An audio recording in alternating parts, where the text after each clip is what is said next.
Hello students, welcome back to our YouTube channel Aadhunik JE and initiative of Aadhunik digital classes. Previous class में हम लोगों ने complete किया था कि रेजिस्टेंस क्या होता है, रजिस्टर क्या होता है, उसकी प्रॉपर्टीज डिस्कस की थी हम लोगों ने। साथ में देखा था कि टेम्परेचर के साथ रेजिस्टेंस कैसे वेरी करता है किसी ओमिक कंडक्टर के लिए, जो कि ओम्स लॉ हम आज की क्लास में पढ़ेंगे। साथ में ये देखा था कि लेंथ के साथ, क्रॉस सेक्शन के साथ में रेजिस्टेंस कैसे वेरी करता है। इन सारी चीजों को हम लोगों ने डिस्कस किया था। आज की क्लास में हम पढ़ेंगे ओम्स लॉ के बारे में। ओम्स लॉ से पहले हम डिस्कस करेंगे सोर्स के बारे में, एनर्जी सोर्स क्या होते हैं। मेनली यहां पर हम इंडिपेंडेंट एनर्जी सोर्स के बारे में बात कर रहे होंगे। फील्ड थियरी ओम्स लॉ पढ़ेंगे, सर्किट थियरी ओम्स लॉ पढ़ेंगे, ओपन सर्किट और शॉर्ट सर्किट क्या होते हैं ये पढ़ेंगे, experimental verification of Ohm's law पढ़ेंगे। बोर्ड के पॉइंट ऑफ व्यू से इंपॉर्टेंट है, ड्रिफ्ट वेलोसिटी के बेस पर हम ओम्स लॉ को कैसे डेराइव कर सकते हैं। स्पेसिफिक रेजिस्टेंस या रेजिस्टिविटी हम पढ़ चुके हैं प्रीवियस क्लास में, लेकिन यहां ओम्स लॉ से जो रिलेट करके रिजल्ट निकल के आएगा ड्रिफ्ट वेलोसिटी का, उससे रिलेट करेंगे इसे। स्पेसिफिक कंडक्टेंस और कंडक्टिविटी का भी फार्मूला हम लोग डेराइव करेंगे। साथ में यहां पर जेई मेन के पॉइंट ऑफ व्यू से इंपॉर्टेंट टॉपिक है, that is carbon colour coding. ये कार्बन कलर कोडिंग हम लोग डिस्कस करेंगे। ओमिक और नॉन ओमिक कंडक्टर्स के बारे में पढ़ेंगे। साथ में यहां पर डायनेमिक रेजिस्टेंस निकालना सीखेंगे और कुछ पीवाईक्यूज डिस्कस करेंगे। तो आइए देखते हैं सबसे पहले एनर्जी सोर्स क्या होते हैं। तो एनर्जी सोर्स का मतलब ये होता है, हम लोगों ने प्रीवियस क्लास में बात किया था कि कुछ होते हैं डिपेंडेंट सोर्स और कुछ होते हैं इंडिपेंडेंट सोर्स। डिपेंडेंट सोर्स वो होते हैं जो किसी अदर सोर्स के ऊपर डिपेंड करते हैं एनर्जी के लिए, और इंडिपेंडेंट वो होते हैं जो इनके पास खुद की एनर्जी होती है, जिनको हमने एक्टिव और पैसिव एलिमेंट कहा था। एक्टिव वो होते हैं जिनके पास खुद की एनर्जी होती है, और पैसिव वो होते हैं जो सर्किट से एनर्जी लेते हैं, कंज्यूम करते हैं एनर्जी को। तो एनर्जी सोर्स का मतलब यहां पर हम दो तरह के सोर्स पढ़ेंगे, एक तो होते हैं डिपेंडेंट, दूसरे होते हैं इंडिपेंडेंट। हमारे सिलेबस में केवल इंडिपेंडेंट है, इंडिपेंडेंट सोर्स। इंडिपेंडेंट सोर्स को मेनली हम दो तरह से क्लासिफाई कर सकते हैं। वो कौन कौन से हैं? तो पहला होता है वोल्टेज सोर्स। तो सोर्स का मतलब यही होता है कि जो एनर्जी सप्लाई कर रहा हो, वोल्टेज अगर सप्लाई कर रहा है अपने टर्मिनल के एंड के अक्रॉस, वोल्टेज को मेंटेन रखता है, कांस्टेंट वोल्टेज को मेंटेन रखता है, तो उसे हम वोल्टेज सोर्स कहते हैं। यहां पर लिखना चाहे तो लिख सकते हैं वोल्टेज सोर्स के बारे में, which gives constant voltage across its terminal। अपने टर्मिनल के अक्रॉस ये क्या करता है? कांस्टेंट वोल्टेज सोर्स हमें, मतलब कांस्टेंट वोल्टेज देता है। और कांस्टेंट वोल्टेज देता है तो इसको सर्किट में रिप्रेजेंट कैसे किया जाता है? तो सर्किट में रिप्रेजेंट करने का जो इसका तरीका होता है कुछ ऐसा होता है। हम इस तरह से सर्किट में इसे डिनोट करते हैं, सर्किट के अंदर ऐसे डिनोट किया जाता है, जैसा होता है। यह है वोल्टेज सोर्स। यहां पर ये पॉजिटिव है, ये निगेटिव है। अगर इसका वोल्टेज V है तो इसे हम वोल्टेज सोर्स कहते हैं। बैटरी वो अलग टॉपिक है, हम उसके साथ बाद में डील करेंगे, लेकिन अभी यहां पर सोर्सेस के साथ डील कर रहे हैं, क्योंकि आगे रेजिस्टेंस पढ़ना, वहां पर करंट चाहिए, ओम्स लॉ पढ़ना, उसके लिए हमें करंट चाहिए होगी, तो वो सोर्सेस से ही मिलेगी। तो ये वोल्टेज सोर्स हो गया। इस वोल्टेज सोर्स में अगर कहीं लोड कनेक्ट किया जाता है तो ये है वोल्टेज सोर्स। और वोल्टेज सोर्स में कैसा है तो याद रखेंगे ये प्रैक्टिकल है, ये प्रैक्टिकल नहीं आइडियल है, आइडियल वोल्टेज सोर्स है ये। तो ये आइडियल वोल्टेज सोर्स हो गया। सर्किट में जब इसे कनेक्ट किया जाएगा, अगर सर्किट में इसे हम कनेक्ट करते हैं, सपोज ऐसा कुछ, यहां पर इसका एक टर्मिनल है, ये पॉजिटिव और निगेटिव है, यहां पर ऐसा, इसको सर्किट के साथ कनेक्ट कर दिया जाए।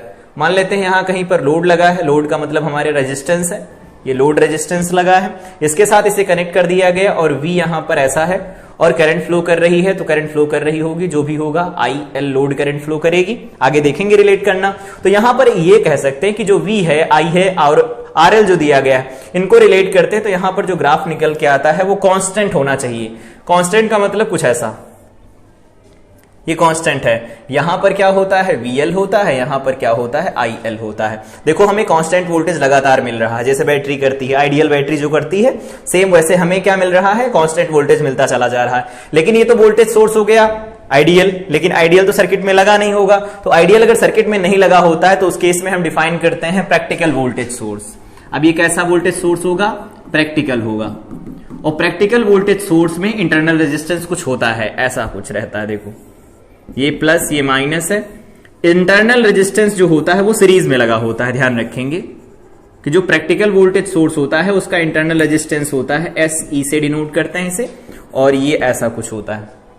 ये दोनों टर्मिनल हो गए। तो ये कैसा है, ये प्रैक्टिकल वोल्टेज सोर्स है, प्रैक्टिकल वोल्टेज सोर्स है, ये प्रैक्टिकल वोल्टेज सोर्स है। तो कुछ ना कुछ एनर्जी इसके इंटरनल रेजिस्टेंस के अक्रॉस भी कंज्यूम होगी। ये RSE क्या है, इंटरनल रेजिस्टेंस है, इंटरनल रेजिस्टेंस है, इस तरह से डिनोट किया जाता है। और इस प्रैक्टिकल वोल्टेज सोर्स को अगर सर्किट के अंदर कनेक्ट किया जाएगा तो कुछ ऐसा होगा, देखो प्लस माइनस, यहां पर इंटरनल रेजिस्टेंस आएगा इसका, और यहां पर अब लोड कनेक्ट कर देते हैं, लोड रेजिस्टेंस हो गया, ये इसका इंटरनल रेजिस्टेंस है, ठीक है, ये हो गया वोल्टेज सोर्स। तो अगर यहां पर ग्राफ ड्रॉ करते हैं, वहां पर तो कांस्टेंट निकल के आया था, लेकिन इस इंटरनल रेजिस्टेंस के अंदर कुछ ना कुछ तो ड्रॉप होगा ना, तो कुछ ना कुछ ड्रॉप होगा तो उसको हम ऐसे डिनोट करते हैं। आइडियल का ऐसा था, प्रैक्टिकल का ऐसा होता है। ये किसका है, आइडियल का, और ये किसका है, प्रैक्टिकल का। तो प्रैक्टिकल वोल्टेज सोर्स और आइडियल वोल्टेज सोर्स में यही एक डिफरेंस होता है, इधर VL होता है और इधर IL होता है। तो याद रखेंगे एनर्जी सोर्स दो तरह के होते हैं, एक होते हैं डिपेंडेंट, दूसरे होते हैं इंडिपेंडेंट। हमारे सिलेबस में इंडिपेंडेंट हैं। इंडिपेंडेंट में भी दो अलग अलग कैटेगरी होती हैं, एक होते हैं वोल्टेज सोर्स में आइडियल वोल्टेज सोर्स होते हैं, आइडियल वोल्टेज सोर्स के साथ में यहां पर कोई रेजिस्टेंस मेंशन नहीं किया जाता, जैसे यहां पर देख सकते हैं कोई रेजिस्टेंस नहीं है इसके साथ। तो अगर कोई रेजिस्टेंस नहीं होगा तो ड्रॉप नहीं होगा, तो हमें कांस्टेंट वोल्टेज मिलेगा। डेफिनेशन भी यही है, which gives constant voltage across its terminal. अपने टर्मिनल के अक्रॉस अगर वो वोल्टेज कांस्टेंट रखता है तो वो आइडियल वोल्टेज सोर्स है। इंटरनल रेजिस्टेंस लगा होगा तो वहां पर कुछ ना कुछ ड्रॉप होगा, और कुछ ना कुछ ड्रॉप होगा तो उस केस में क्या होगा, वोल्टेज कांस्टेंट नहीं रहेगा, कुछ घटता चला जाएगा, इस तरह से डिक्रीज होगा। और डिक्रीज होगा तो हम कहते हैं ये कैसा वोल्टेज सोर्स है, तो ये वोल्टेज सोर्स हमारे पास दिया गया है प्रैक्टिकल वोल्टेज सोर्स। मेनली इसी के साथ हमें डील करना रहेगा। अब बात कर लेते हैं यहां पर कुछ एक्स्ट्रा पॉइंट्स कि ये टाइम के साथ वेरिएंट हो सकता है और इनवेरिएंट हो सकता है। तो यहां पर लिख देते हैं invariant, invariant voltage source, voltage source. और इनवेरिएंट वोल्टेज सोर्स में कैसी कैटेगरी में, जैसे यहां पर टाइम इनवेरिएंट होता है तो उसको इस तरह से हम डिनोट करते हैं, बैटरी जैसा, ऐसा है। और अगर प्रैक्टिकल हुआ तो प्रैक्टिकल होगा तो यहां पर इंटरनल रेजिस्टेंस भी लगाया जाएगा, SE, यहां पर ही हो गया V, ये माइनस और ये प्लस टर्मिनल होता है, कुछ ऐसा होता है। लेकिन अगर वेरिएंट होगा तो वेरिएंट होगा तो कुछ इस तरह से डिनोट किया जाता होगा, आई थिंक पता होगा, AC का ये सिंबल होता है, ऐसा कुछ, ये ऐसा।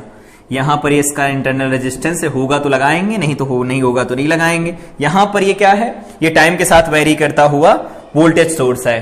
तो मतलब जब अल्टरनेटिंग सप्लाई प्रोवाइड कराई जाती है तो उसका मैग्नीट्यूड और उसकी डायरेक्शन दोनों चेंज होते हैं, तो यहां पर ये चेंज हो रहे हैं। तो यहां पर ये है variant, variant voltage source, voltage source.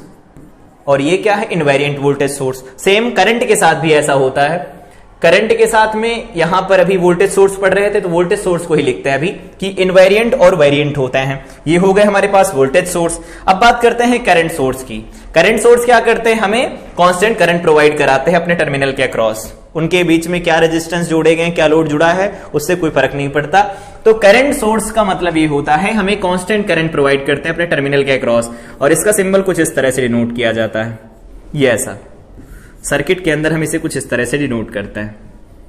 ये हम लोग पढ़ क्यों रहे हैं, क्लास 12th के पॉइंट ऑफ व्यू से तो इंपॉर्टेंट नहीं है, लेकिन जेई में जो क्वेश्चन पूछे जाते हैं, अगर हमें सोर्स के साथ डील करना आ जाता है, सोर्स का ट्रांसफॉर्मेशन आ जा सकता है, तो हमें केवीएल नहीं लगाने की जरूरत पड़ती, हम डायरेक्ट केसीएल से क्वेश्चन को सॉल्व कर सकते हैं। कोई भी क्वेश्चन हो बहुत इजीली सॉल्व हो जाएगा।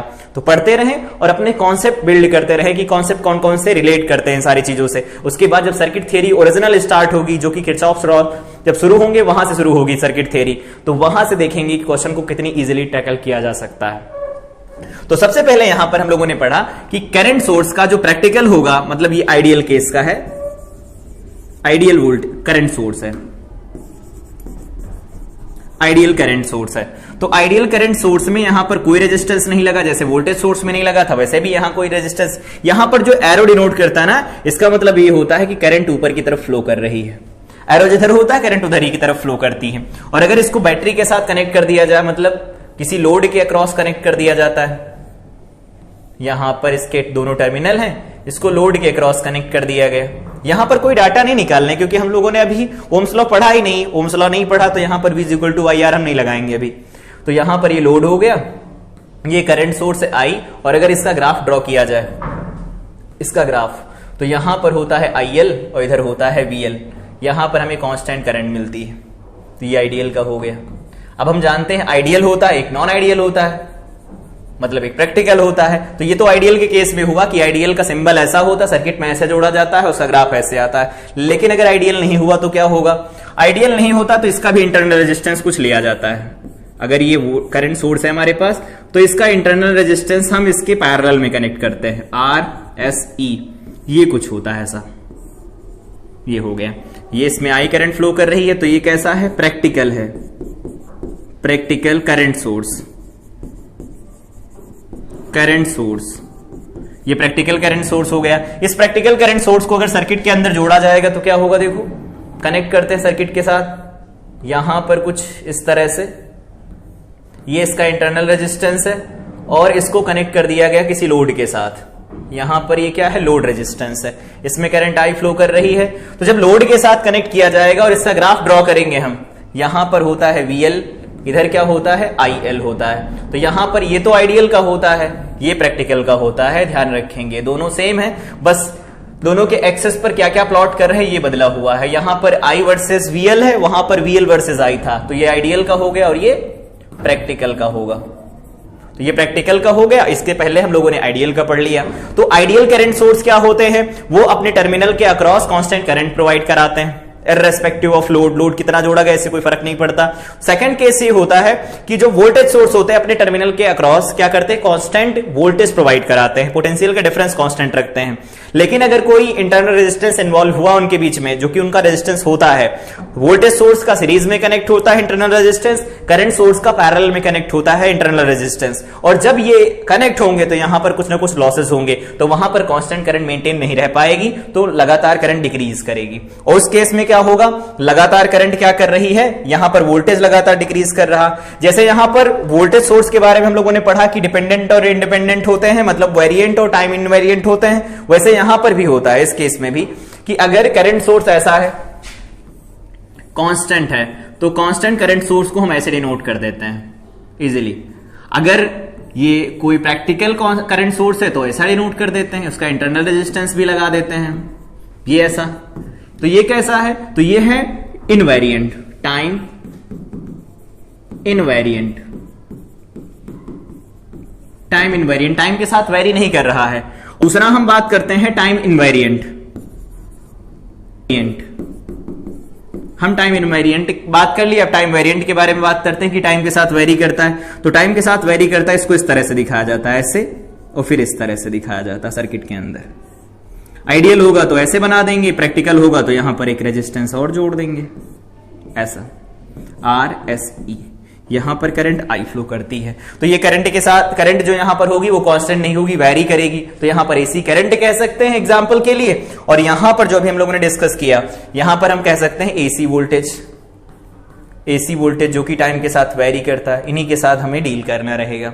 तो आई थिंक ये समझ में आया होगा। वो सोर्स क्या होते हैं? सोर्स वो जो एनर्जी सप्लाई करते हैं सर्किट के अंदर। सोर्स दो तरह के होते हैं, एक होते हैं डिपेंडेंट, दूसरे होते हैं इंडिपेंडेंट। हमारे सिलेबस में केवल इंडिपेंडेंट है। इंडिपेंडेंट को दो अलग अलग कैटेगरी में बांटा जाता है, एक होता है वोल्टेज सोर्स, दूसरे होते हैं करंट सोर्स। वोल्टेज सोर्स क्या प्रोवाइड करते हैं? कांस्टेंट वोल्टेज देते हैं अपने टर्मिनल के अक्रॉस, अगर वो आइडियल है। प्रैक्टिकल होंगे तो लगातार वोल्टेज डिक्रीज करेगा।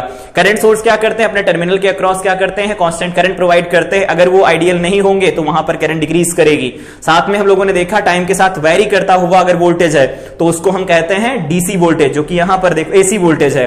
और अगर नहीं वेरी करता हुआ होगा तो डीसी वोल्टेज होगा, वो वेरी नहीं करेगा। करंट सोर्स में भी सेम ऐसा होता है, टाइम वेरिएंट होता है, टाइम इनवेरिएंट होता है। आई थिंक सोर्स के बारे में चीजें कंफर्म हुई होंगी। इनको बदला कैसे जाता है एक दूसरे में वो हम नेक्स्ट क्लास में देखेंगे। ओम्स लॉ से रिलेट करना जो था वो यहां पर हम लोगों ने सोर्स के बारे में पढ़ लिया। अब इन सोर्स को लगा करके पढ़ते हैं ओम्स लॉ। ओम्स लॉ का स्टेटमेंट क्या होता है उसे समझते हैं सबसे पहले। ओम्स लॉ के कई सारे स्टेटमेंट अलग अलग बुक में लिखे होते हैं, कंफ्यूजन रहता है कि कौन सा स्टेटमेंट सही है। लिखे जो होते हैं वो सही सब होते हैं, लेकिन किसके लिए लिखा गया है ये मैटर करता है। जैसे एग्जांपल लेकर के समझते हैं, किसी बुक में लिखा मिल सकता है I डायरेक्टली प्रोपोर्शनल V, ठीक है। किसी किसी बुक में लिखा मिल सकता है V डायरेक्टली प्रोपोर्शनल I, दो अलग अलग केस बनते हैं। और तीसरा फार्मूला जो इनसे निकल के आता है V इक्वल टू IR, वो दोनों जगह से सेम आता है। कब ये स्टेटमेंट दिया जाता है, कब ये स्टेटमेंट दिया जाता है, इसका कंफ्यूजन रहता है। किसी ने कहा कि V is directly proportional to I, तो कहेंगे डिफाइन करो V is directly proportional to I, किस केस में ऐसा होता है। और अगर I directly proportional to V है तो ये किस केस में होता है, इसे डिफाइन करो। तो यहां पर स्टेटमेंट लिखा गया, उसे पढ़ लेना, लेकिन ये जो कंफ्यूजन पहले ये देखते हैं। मान लेते हैं कि कोई कंडक्टर है ऐसा, ये कोई कंडक्टर है, इस कंडक्टर के एंड के अक्रॉस क्या किया गया, यहां पर एक वोल्टेज सोर्स ऐड किया गया जो कि कांस्टेंट वोल्टेज प्रोवाइड कर रहा है और वोल्टेज V है। अभी हम लोगों ने पढ़ा वोल्टेज सोर्स ऐसा है। तो अगर ये वोल्टेज सोर्स अप्लाई किया जाएगा तो इसके अंदर के फ्री इलेक्ट्रॉन्स क्या होते हैं, ड्रिफ्ट होते हैं। यहां पर जो फ्री इलेक्ट्रॉन्स होते हैं वो क्या होंगे, ड्रिफ्ट होंगे, ड्रिफ्ट होंगे। और अगर फ्री इलेक्ट्रॉन्स जो यहां पर है वो ड्रिफ्ट होना स्टार्ट कर देंगे, ये क्या है, फ्री इलेक्ट्रॉन्स हैं, ये फ्री इलेक्ट्रॉन ड्रिफ्ट होंगे, इधर पॉजिटिव इधर नेगेटिव, तो इधर की तरफ ड्रिफ्ट होते हैं। हम लोगों ने प्रॉपर वे में देखा था पहले ही लेक्चर में। अब ये ड्रिफ्ट होना शुरू करेंगे तो जैसे जैसे वोल्टेज की वैल्यू बढ़ती जाएगी, इसके अंदर जो फील्ड होगा E इज इक्वल टू हम लोग जानते हैं दैट इज V/L होता है, ये भी हम लोगों ने पढ़ा था, कैपेसिटर से पढ़ते आ रहे हैं, इज इक्वल टू V/L होता है। तो V की वैल्यू यहां पर ये E जो निकल के आता है V/L होता है। जैसे जैसे V बढ़ता जाएगा उसके अंदर फील्ड बढ़ेगा, और फील्ड बढ़ेगा तो हम लोग जानते हैं F इज इक्वल टू लिखा जाता है Q इंटू E। जैसे जैसे E बढ़ेगा फोर्स की वैल्यू बढ़ती जाएगी, एक्सेलरेशन बढ़ता जाएगा। इसका मतलब इनका मूवमेंट तेजी से बढ़ेगा, और इनका मूवमेंट तेजी से बढ़ेगा, इसका मतलब यह है कि करंट फ्लो होना तेजी से शुरू होगी। तो जो इसके अंदर करंट फ्लो होगी वो डिपेंड किस पर कर रही है, वोल्टेज के ऊपर डिपेंड कर रही है। तो किसी भी कंडक्टर के एंड के अक्रॉस जब भी पोटेंशियल डिफरेंस अप्लाई किया जाता है तो उसके अंदर जो करंट फ्लो करती है वो डिपेंड करती है किस पर, वोल्टेज पर। याद रहेगा, पहले केस में जो फार्मूला बनता है I directly proportional to V, I directly proportional to V इसीलिए बनता है कि किसी भी कंडक्टर के एंड के अक्रॉस जब भी पोटेंशियल का डिफरेंस अप्लाई किया जाता है तो उसमें करंट फ्लो करती है, और वो करंट डायरेक्टली प्रोपोर्शनल होती है अप्लाइड जो पोटेंशियल का डिफरेंस होता है उसके टर्मिनल के अक्रॉस, उसके डायरेक्टली प्रोपोर्शनल निकल के आती है। तो ये किस केस में वैलिड रहता है, इन केस ऑफ कंडक्टर, ठीक है। फिर ये किस केस में वैलिड रहता है, V directly proportional to I। अब यहां पर बात करते हैं, अभी ओम्स लॉ के बारे में बात कर रहे हैं, तो यहां पर इसका बेसिक स्टेटमेंट क्लास 10 से ही पता रहता है, सबको पता होता है, लेकिन ये जो कंफ्यूजन है वो अलग अलग हम समझते हैं। पहला केस डिस्कस कर लिया, किसके लिए वैलिड है, इन केस ऑफ कंडक्टर। दूसरा केस V कब डायरेक्टली प्रोपोर्शनल I होता है, तो यहां पर एक एग्जांपल लेते हैं। अज्यूम करते हैं कि ये कोई रजिस्टर है, हम लोगों ने पढ़ा था रजिस्टर के बारे में, सारी प्रॉपर्टीज की पढ़ी थी। ये रजिस्टर है और इसमें करंट फ्लो कर रही दैट इज I, और इसका रेजिस्टेंस क्या दिया गया है, R दिया गया है। अब इसके अंदर जो ड्रॉप होगा, पोटेंशियल ड्रॉप, पोटेंशियल का जो ड्रॉप होगा, पोटेंशियल का ड्रॉप होगा, अगर हम इसे V से डिनोट करते हैं, वो कितना होगा ड्रॉप। अगर हम टेम्परेचर को कांस्टेंट रख दें, स्टेटमेंट ही यही है कि लेंथ, टेम्परेचर, प्रेशर, मतलब फिजिकल कंडीशन इसकी चेंज ना हो, और अगर फिजिकल कंडीशन नहीं चेंज होगी तो फिजिकल कंडीशन ना चेंज होने की वजह से R तो चेंज होगा नहीं। तो R अगर चेंज नहीं होगा तो इसके अक्रॉस जितना भी ड्रॉप होगा वो किस पर डिपेंड करेगा, करंट के ऊपर डिपेंड करेगा ना टोटल। तो अगर करंट के ऊपर डिपेंड करता है तो रजिस्टर के केस में लिखा जाता है V is directly proportional to I, ऐसा लिखा जाता है। तो जब V डायरेक्टली प्रोपोर्शनल I लिखा होगा तो यहां पर स्टेटमेंट दूसरा दिया जाता है, और जब I डायरेक्टली प्रोपोर्शनल V होता है तो स्टेटमेंट दूसरा दिया जाता है। दोनों अलग अलग केस में वैलिड है। ये V डायरेक्टली प्रोपोर्शनल I किस केस में वैलिड है, रजिस्टर के केस में वैलिड है। ये किस केस में वैलिड है, रजिस्टर के केस में वैलिड है। और यहां पर I डायरेक्टली प्रोपोर्शनल V किस केस के लिए वैलिड है, तो ये कंडक्टर्स के लिए वैलिड है, कंडक्टर के केस में वैलिड है। तो कब कंडक्टर का केस लगाएंगे, कब रजिस्टर का केस लगाएंगे, दोनों चीजें कंफर्म होनी चाहिए हमें। तो ये निकल के आता है यहां से V डायरेक्टली प्रोपोर्शनल I, यहां पर निकल के आता है I डायरेक्टली प्रोपोर्शनल V।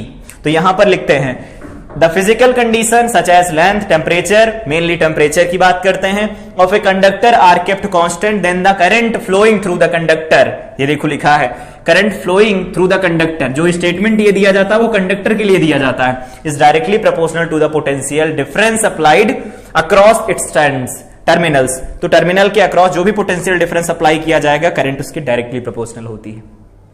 दूसरे केस में क्या होता है, current is flowing through a resistor, किसी रजिस्टर से अगर करंट फ्लो करती है, then the potential drop across the resistor is directly proportional to the current flowing through it. Statement clear हुआ होगा। यहां पर पोटेंशियल का ड्रॉप जो होता है वो करंट के डायरेक्टली प्रोपोर्शनल होता है। यहां पर करंट जो फ्लो करती है वो अप्लाइड पोटेंशियल या अप्लाइड पोटेंशियल डिफरेंस के डायरेक्टली प्रोपोर्शनल निकल के आती है। दोनों से फार्मूला सेम निकल के आता है। आई थिंक फार्मूला याद होगा, V is equal to I into R लिखा जाता है। जैसे कैपेसिटर के लिए हम लोगों ने एक ट्राइंगल पढ़ा था, याद रखने का तरीका, वैसे इसके लिए भी पढ़ लेते हैं। अगर ये ट्राइंगल बनाते हैं हम लोग, यहां पर एक लाइन ड्रॉ करते हैं, ऐसा कुछ है, और यहां पर लिख देते हैं नंबर्स, यहां ऐसा कुछ। ये हमारे पास V है, ये I लिखा गया, ये R लिखा गया है। अब जिसकी वैल्यू निकालनी है उसे बंद करो, बाकियों को लिख दो। जैसे V की वैल्यू बतानी है तो V is equal to, V को बंद कर लेंगे तो I और R बराबर में लिखे हैं देखो एक दूसरे के साथ, तो I R हो गया।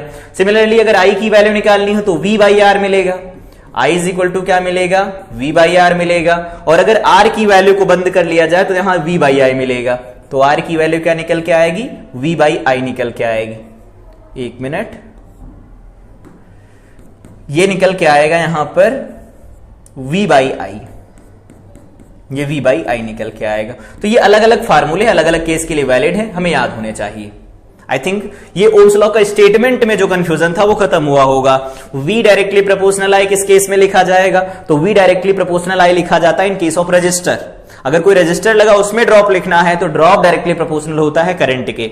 और अगर कंडक्टर लगा होगा कोई तो कंडक्टर के अक्रॉस जब पोटेंशियल डिफरेंस अप्लाई किया जाता है तो करंट डायरेक्टली प्रोपोर्शनल आती है अप्लाइड पोटेंशियल डिफरेंस के। दोनों स्टेटमेंट क्लियर हुए होंगे। जब भी पूछा जाए ये बताते हैं तो बताएं कि पोटेंशियल डिफरेंस यहां पर ड्रॉप का है ये, और वहां पर जो पोटेंशियल का डिफरेंस है वो अप्लाई किया गया पोटेंशियल डिफरेंस है। इसको ऐसे समझ सकते हैं, मान लेते हैं कि एक एग्जांपल लिया जाता है कि डिसाइड हुआ कि अगर वेदर अच्छा है तब हम क्रिकेट खेलेंगे हम, कि वेदर अच्छा है तो क्रिकेट खेलेंगे। तो हमारा क्रिकेट खेलना किस बात पर डिपेंड करता है, वेदर के अच्छे होने पर डिपेंड करता है ना। अब इसका उल्टा नहीं बोल सकते कि वेदर डिपेंड करेगा क्रिकेट के ऊपर, हम ये कह सकते हैं वेदर अच्छा है तो हम क्रिकेट खेलेंगे, और अगर वेदर अच्छा नहीं है तो हम क्रिकेट नहीं खेलेंगे। अब ऐसा उल्टा इसका नहीं कर सकते कि हम क्रिकेट खेलेंगे तो वेदर अच्छा हो जाएगा, ऐसा तो नहीं कह सकते ना।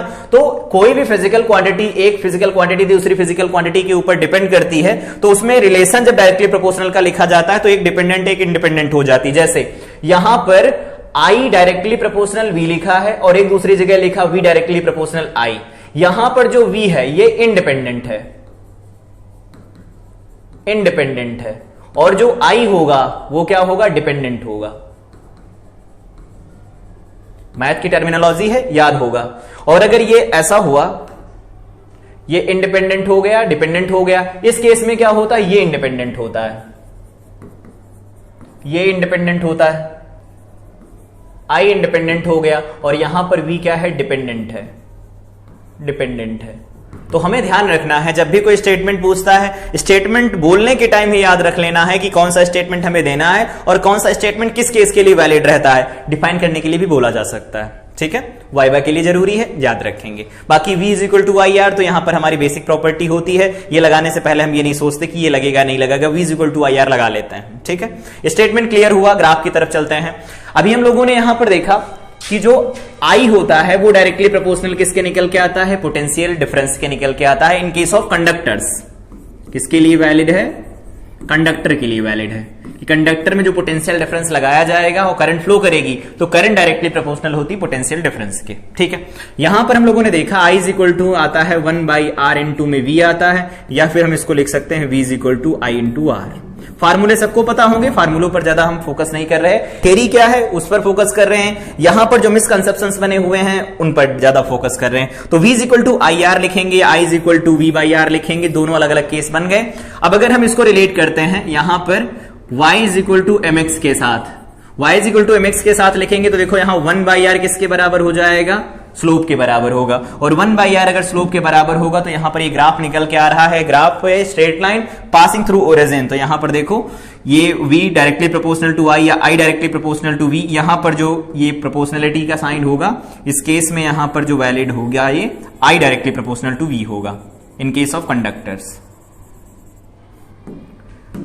कंडक्टर के केस में क्या होगा, I जो होगा डायरेक्टली प्रोपोर्शनल होगा V के, और अगर यही रेजिस्टर के केस में दिया होता तो V डायरेक्टली प्रोपोर्शनल होता I के। कंडक्टर के लिए बना रहे हैं तो कंडक्टर के लिए बना दिया। अब यहां पर एक बात है कि I और यहां पर V में ग्राफ दिया गया, तो I और V में ग्राफ दिया गया है, I Y पर है और V है एक्स एक्सिस के ऊपर। तो अगर इसका स्लोप निकाला जाए थीटा, tan थीटा स्लोप होगा, और tan थीटा किसके बराबर होगा, तो यहां 1/r के बराबर होगा। लेकिन अगर इसका ग्राफ इस तरह से दिया गया हो, इधर V प्लॉट किया गया हो, इधर R प्लॉट किया गया हो, किसके लिए, रेजिस्टर के लिए, तो यहां पर स्ट्रेट लाइन तो आएगा, लेकिन इसका जो स्लोप होगा थीटा, तो यहां से tan थीटा डायरेक्ट रिलेट करेगा किसके साथ, R के साथ।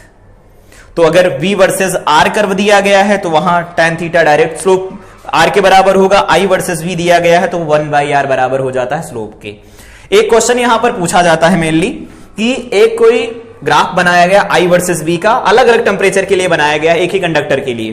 तो अगर अलग अलग टेम्परेचर पर बनाया गया और क्वेश्चन ये पूछा जाता है कि T1 और T2 में से कौन बड़ा होगा कौन छोटा होगा, क्या दोनों बराबर होंगे, क्या दोनों को हम रिलेट ही नहीं कर सकते, ऐसे ऑप्शंस दिए जाएं। तो जब भी कभी ऐसा ग्राफ दिखे, कांस्टेंट वोल्टेज पर एक लाइन ड्रॉ करनी है, वोल्टेज यहां है, एक लाइन ड्रॉ कर देना, ठीक है। अब इस कांस्टेंट वोल्टेज के अक्रॉस करंट देखनी है, तो करंट देखेंगे तो यहां पर करंट मिलेगी, एक करंट यहां मिलेगी, ठीक है। अब बात करते हैं, यहां पर T1 लिखा गया है और यहां पर करंट लिखी गई है, ये मान लेते हैं I1 है, और ये करंट लिखी गई दैट इज I2। कौन सी करंट ज्यादा बड़ी है, तो करंट यहां से देख रहे हैं, पोटेंशियल का डिफरेंस तो कांस्टेंट है, दोनों के अक्रॉस यहां पर सेम लाइन ड्रॉ की है, तो ये I1 की वैल्यू I2 से बड़ी है। यहां पर दिख रहा होगा कि I1 जो है वो बड़ा है किससे, I2 से बड़ा है। तो अगर I1 की वैल्यू ही I2 से बड़ी आ जाए तो यहां से हम क्या बोल सकते हैं कि I1 यहां पर एट कांस्टेंट वोल्टेज पर हम ऐसा लिख सकते हैं, I इनवर्सली प्रोपोर्शनल होगा 1 मतलब R के, तो R के इनवर्सली प्रोपोर्शनल आएगा। इसका मतलब ये है जिसमें करंट ज्यादा होगी उसका रेजिस्टेंस कम होगा, जिसमें करंट कम होगी उसका रेजिस्टेंस ज्यादा होगा। अब लिखें, यहां पर ये I1 और ये I2 दिए गए हैं, तो I1 ज्यादा है, इसका मतलब है यहां पर R1 जो होगा वो कम होगा R2 से, और R1 कम होगा R2 से, इसका मतलब R2 बड़ा हो गया, और कंडक्टर के लिए टेम्परेचर के साथ रेजिस्टेंस बढ़ता है। तो अगर R2 बड़ा है, R2 किस केस के लिए है, T2 केस के लिए बड़ा है, तो यहां पर जो T2 की वैल्यू हो जाएगी वो बड़ी हो जाएगी किससे, T1 से। नीट में तो डायरेक्ट क्वेश्चन पूछे जाते हैं, लेकिन जेई के पॉइंट ऑफ व्यू से याद रख सकते हैं कि हाँ, अगर टेम्परेचर का ग्राफ दिया गया हो, एक ग्राफ होमवर्क के लिए भी लिख सकते हैं, एक ऐसा है, एक ऐसा है, एक 3 ऐसे बनाए गए हैं। यहां पर V है, इधर करंट I बनी हुई है, टेम्परेचर T1, T2, T3, इनका ऑर्डर बताना है क्या होगा। तो कंडक्टर के लिए वैलिड था, तो कांस्टेंट वोल्टेज की लाइन बनाएंगे, वहां पर देखेंगे कि I1 और I2 में I1 ज्यादा या I2 ज्यादा, जिसकी वैल्यू ज्यादा होगी उसका रेजिस्टेंस कम होगा, और जिसकी वैल्यू कम होगी उसका रेजिस्टेंस ज्यादा होगा। और रेजिस्टेंस को हम टेम्परेचर के साथ रिलेट करना चाहते हैं, जैसे जैसे टेम्परेचर बढ़ता जाता है वैसे वैसे किसी कंडक्टर का रेजिस्टेंस बढ़ता है, क्योंकि इफेक्टिव कोलिजन्स बढ़ते जाते हैं। उसके बाद अब यहां पर डिस्कस करते हैं, हम लोगों ने यहां पर पढ़ लिया कि कब ये लागू होता है, ये ओमिक कंडक्टर के लिए लागू होता है। अभी हम देखेंगे सर्किट ओमिक और नॉन ओमिक सर्किट क्या होते हैं, लेकिन यहां ग्राफ क्लियर हुआ तो यहां पर हम लोग शॉर्ट सर्किट और ओपन सर्किट को डिस्कस कर लेते हैं। ये पूरे टाइम कंफ्यूजन बना रहता है कि उस ओपन सर्किट क्या होता है, शॉर्ट सर्किट क्या होता है। तो यहां पर सबसे पहले हम डिस्कस करते हैं ओपन सर्किट। ओपन सर्किट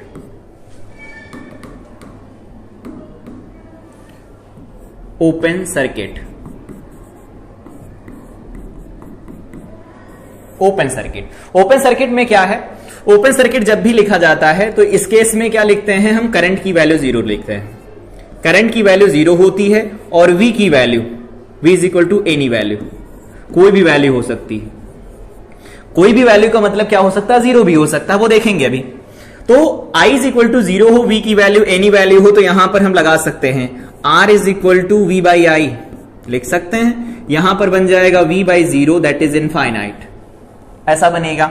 और R की वैल्यू जब इनफाइनाइट आती है तो इस केस को हम कहते हैं ओपन सर्किट। और ओपन सर्किट को जब किसी सर्किट के अंदर बनाया जाता है तो कुछ इस तरह से बनाते हैं, 2 एंड होते हैं, इनके अक्रॉस इसे ओपन कर दिया जाता है, इसके अक्रॉस कुछ ना कुछ पोटेंशियल डिफरेंस हो सकता है, तो ये केस होता है ओपन सर्किट का। ये हो गया ओपन सर्किट का केस। ओपन सर्किट में देखो यहां पर करंट की वैल्यू 0 है, करंट जा नहीं सकती क्योंकि पाथ कंप्लीट नहीं, लेकिन इसके अक्रॉस पोटेंशियल डिफरेंस कुछ हो सकता है। बट अगर इसको हम जनरलाइज करते हैं, इस कंडीशन को जनरलाइज करते हैं फॉर द रजिस्टर के केस लिए अगर जनरलाइज करें तो रजिस्टर में जो वोल्टेज ड्रॉप लिखा जाता है V is equal to IR लिखते हैं, और यहां पर आई की वैल्यू 0 है, आई की वैल्यू 0 मतलब V0 निकल के आ जाएगा। एनी वैल्यू जब भी बोल रहे हैं इसका मतलब 0 भी हो सकता है ना, तो 0 भी हो सकता है किसके लिए, रजिस्टर के लिए। मतलब क्या है, कोई भी जो रजिस्टर होगा या भी कोई भी कंडक्टर होगा जो रेजिस्टेंस ऑफर कर रहा होगा, रजिस्टर का केस लिखेंगे तो वहां पर अगर V = IR लगाएंगे और ओपन सर्किट का केस है तो उसके अक्रॉस पोटेंशियल का डिफरेंस 0 बनेगा। लेकिन एनी वैल्यू का मतलब ये नहीं होता कि कोई और वैल्यू नहीं बन सकती, कोई और वैल्यू बन सकती है, हर एक वैल्यू बन सकती है। लेकिन रजिस्टर के केस में एनी वैल्यू में 0 भी आता है तो 0 भी बन सकता है। तो ओपन सर्किट का मतलब होता है I = 0, V = एनी वैल्यू हो सकता है, R = इनफाइनाइट आएगा, मतलब उसमें कोई करंट फ्लो नहीं करेगी। लेकिन दूसरा केस डिस्कस करते हैं शॉर्ट सर्किट का। Short circuit, short circuit short circuit को अगर हम लोग डिस्कस करें तो उसके लिए क्या लिखा जाता है, V = 0 लिखते हैं, I = एनी वैल्यू हो सकता है, कोई भी वैल्यू हो सकती है। V = 0 हो सकता है, I की वैल्यू एनी वैल्यू हो सकती है, कोई भी वैल्यू हो सकती है।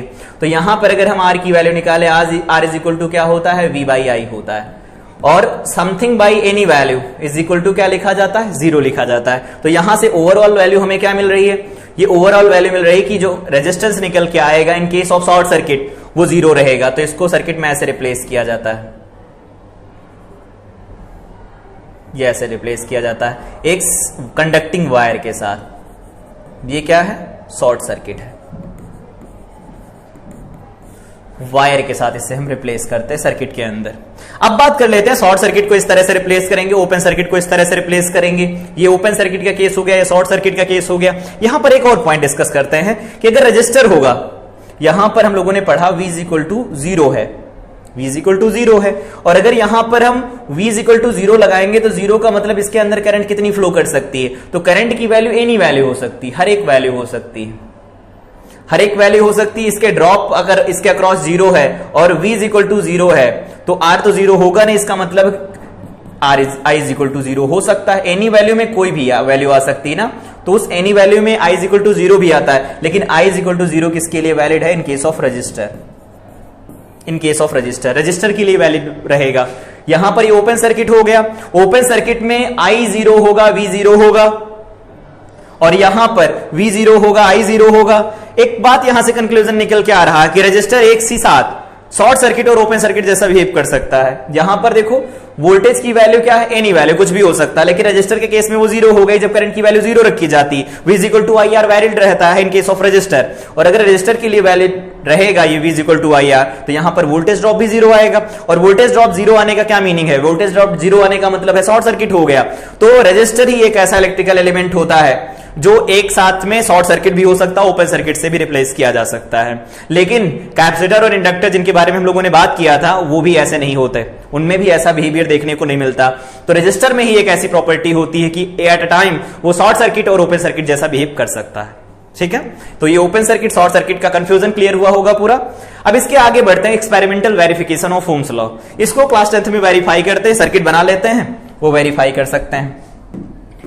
सबसे पहले क्या किया जाता है, यहां पर हम सर्किट बनाते हैं, एक बैटरी, एक कोई बैटरी है ऐसी,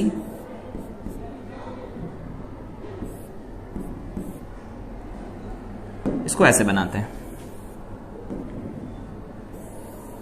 ये कोई बैटरी है, पॉजिटिव नेगेटिव कोई वोल्टेज सोर्स है जो V है, और यहां पर एक रेजिस्टेंस लगाते हैं, रजिस्टर, ये रजिस्टर लग गया, और यहां पर एक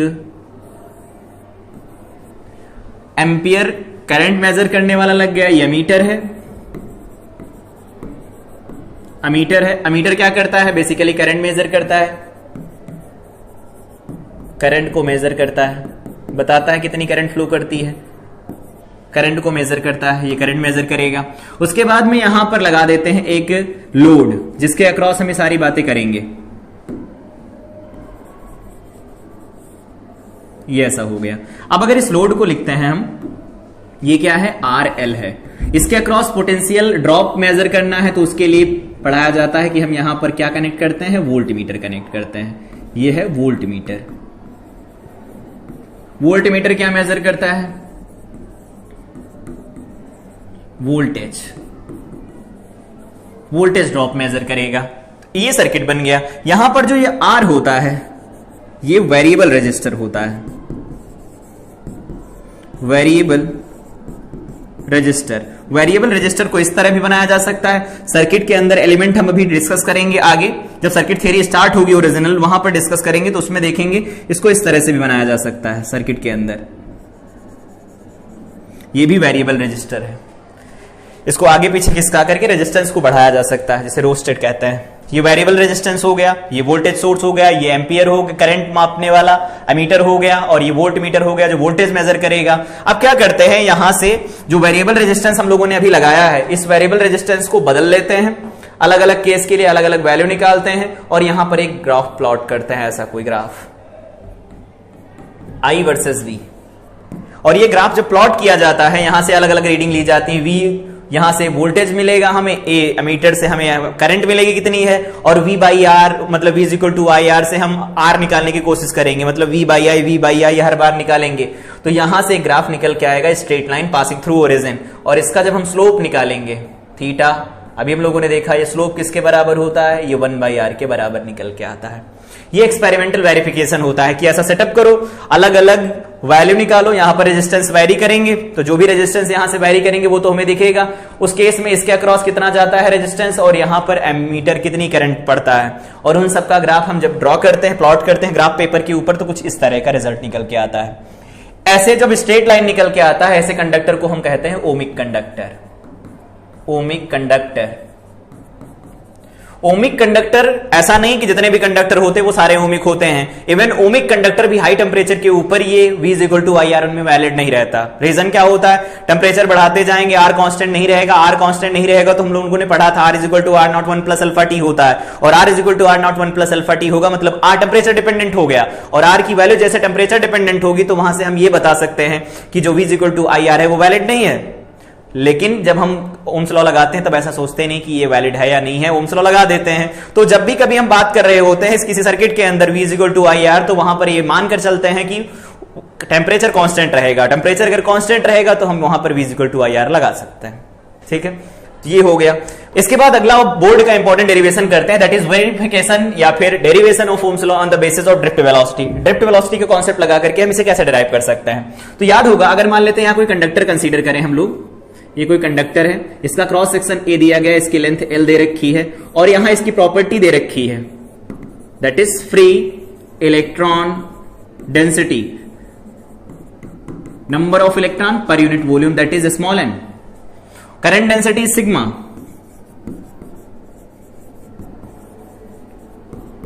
current density is sigma J.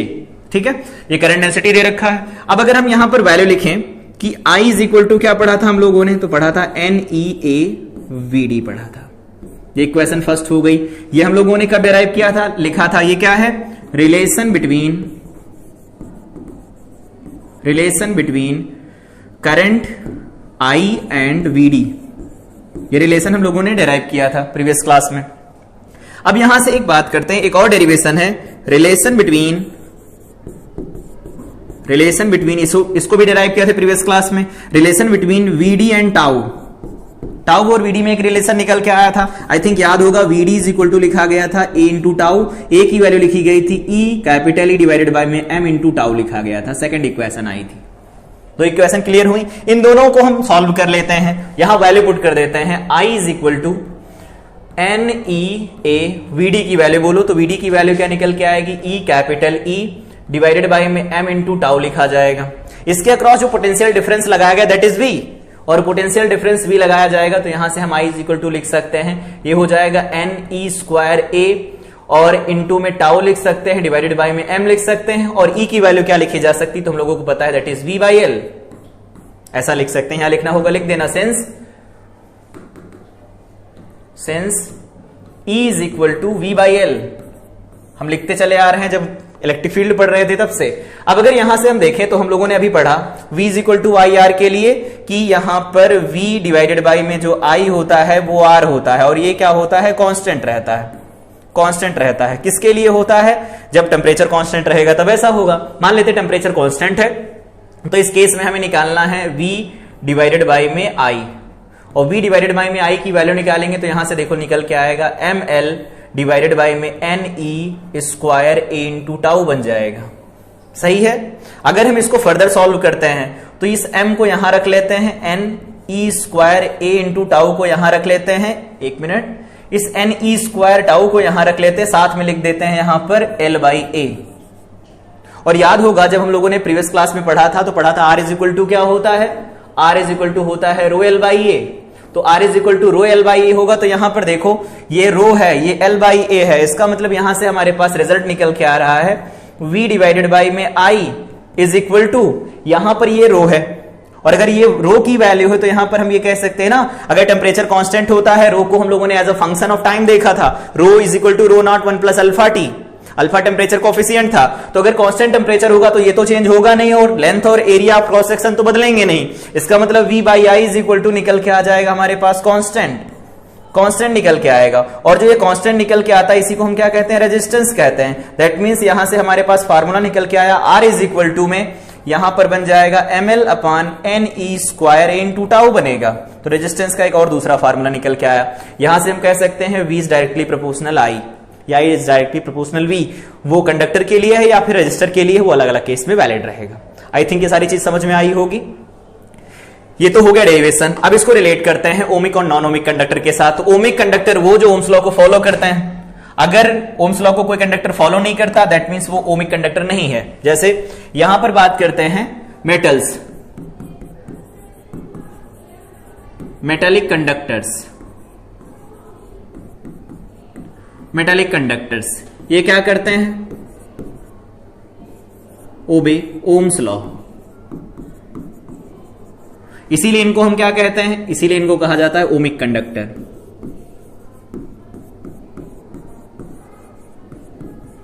Ohmic conductor कहा जाता है। ये ओमिक कंडक्टर्स हो गए, ओम्स लॉ को फॉलो करते हैं। इनका ग्राफ ड्रॉ किया जाए तो कुछ ऐसा ग्राफ आएगा। ये I वर्सेस V ग्राफ है और ये ग्राफ क्या आता है, straight line passing through origin. यहां पर I is directly proportional V in case of conductor, ये बनेगा। और इसकी स्लोप निकालेंगे 1/r आएगी। तो यहां पर लिखना चाहे तो लिख सकते हैं, स्लोप निकालेंगे वो 1/r आएगी। ठीक है। लेकिन नॉन ओमिक कंडक्टर के बारे में अगर बात करें तो हम लोग मॉडर्न फिजिक्स जब पढ़ रहे होंगे तो वहां पर डिस्कस करेंगे। दैट इज डायोड हो गया, ट्रांजिस्टर हो गया, इन ट्रायोड वॉल्व हो गए, इन सबको डिस्कस करेंगे। तो यहां पर हम लिख देते हैं non ohmic conductors, non ohmic conductors. ठीक है। नॉन ओमिक कंडक्टर्स में क्या होता है, do not obey ohms law. Ohm's law को फॉलो ही नहीं करते ये। और अगर ओम्स लॉ को फॉलो नहीं करते तो इनका graph v equal to I R जैसा नहीं होगा, कुछ ऐसा बनता है। अगर बात करें हम किसी डायोड की तो डायोड का ग्राफ कुछ इस तरह का निकल के आता है, ऐसा ग्राफ निकल के आता है डायोड के लिए। यहां पर I वर्सेस V होता है। यहां पर देखो v equal to I R या v directly proportional I directly proportional V valid ही नहीं है। तो ये क्या हो गया, नॉन ओमिक कंडक्टर हो गए, वो हो गए ओमिक कंडक्टर। तो ओमिक कंडक्टर वो कंडक्टर होते हैं जो ओम्स लॉ को फॉलो करते हैं। That means v equal to I R हम लगा सकते हैं। और नॉन ओमिक का मतलब वो होता है कि हम उनमें v equal to I R direct नहीं लगा सकते।